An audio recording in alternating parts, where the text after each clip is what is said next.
Hello everyone! Today we're talking about the roles of an English teacher. After learning various types of approach, method, and techniques of teaching English, you probably have a big question about how to be a good English teacher. Basically, there are four main duties of an English teacher. First, planning. Planning is the most important phase in teaching. Here, you need to think about what kind of approach, method, and techniques you're going to use in the classroom, what kind of media that will help you in delivering the material, time allocation for each activities, and other essential stuffs about learning process. Second, delivering knowledge. As everybody knows that teacher's main role is to deliver the knowledge, there are various ways in delivering the knowledge. The more variety we use, the better it will help the students in gaining the knowledge. Third, motivating. One of the duty of the teacher is to motivate the students. That's why a teacher should master the knowledge about human psychology and how to implement them in teaching context. Fourth, evaluating. Last but not least, teacher has to be an evaluator. There are two things to be evaluated by the teacher. First, the successful of learning program as well as the achievement of the individual students. Specifically, there are 7 roles of an English teacher. A teacher can be a controller, an organizer, an assessor, a prompter, a participant, a resource, and a tutor. First, the controller. The teacher is in complete charge of the class, what students do, what they say, and how they say it. In this classroom, the teacher is mostly the center of focus.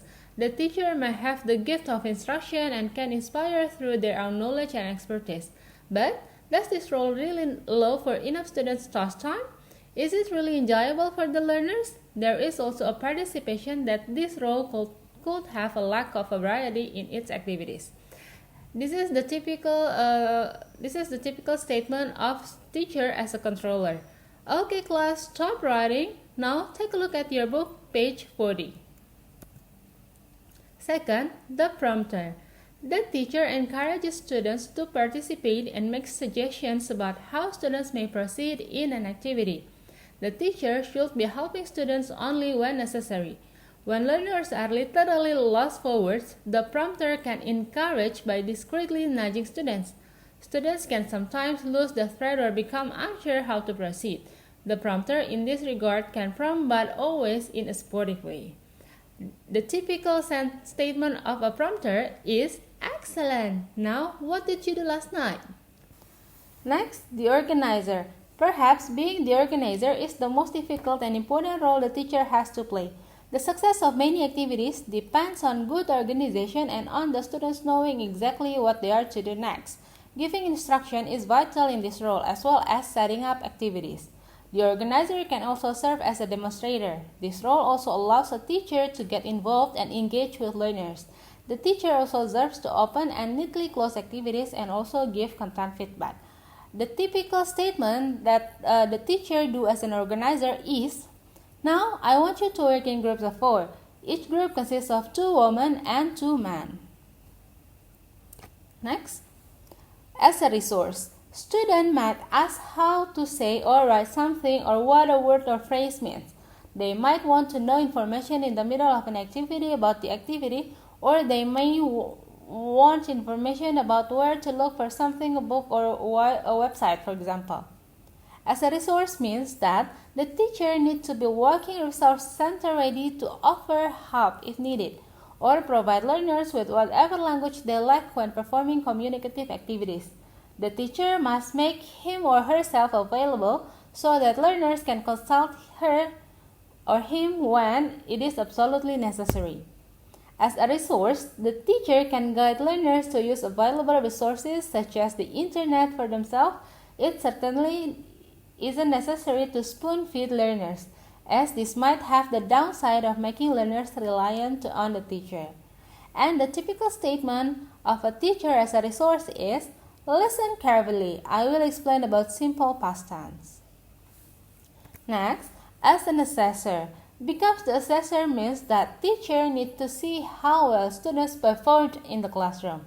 As assessor, teacher need to offer feedback and correction and grading students in various ways. The teacher assumes this role to see how well students are performing or how well they performed. Feedback and correction are organized and carried out. There are a variety of ways we can grade learners. The role of an assessor gives teachers an opportunity to correct learners. However, if it is not communicated with sensitivity and support, it could prove counterproductive to a student's self-esteem and confidence in learning the target language. And a typical statement of a teacher as an assessor is, "You did great, Tina. You pronounced all the words correctly." Next, as a participant. Here, the teacher can enliven the class. If a teacher is able to stand back and not become the center of attention, it can be a great way to interact with learners without being too overpowering. There are good reasons why we might want to take part in the discussion.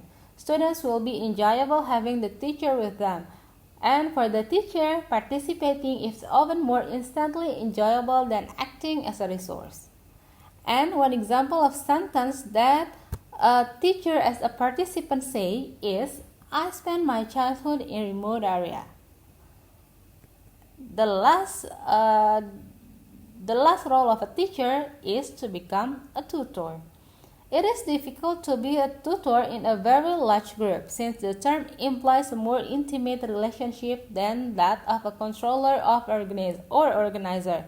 However, when students are working in small groups or in pairs, we can go around the class and staying briefly with a particular group or individual over the source of general guidance we are describing.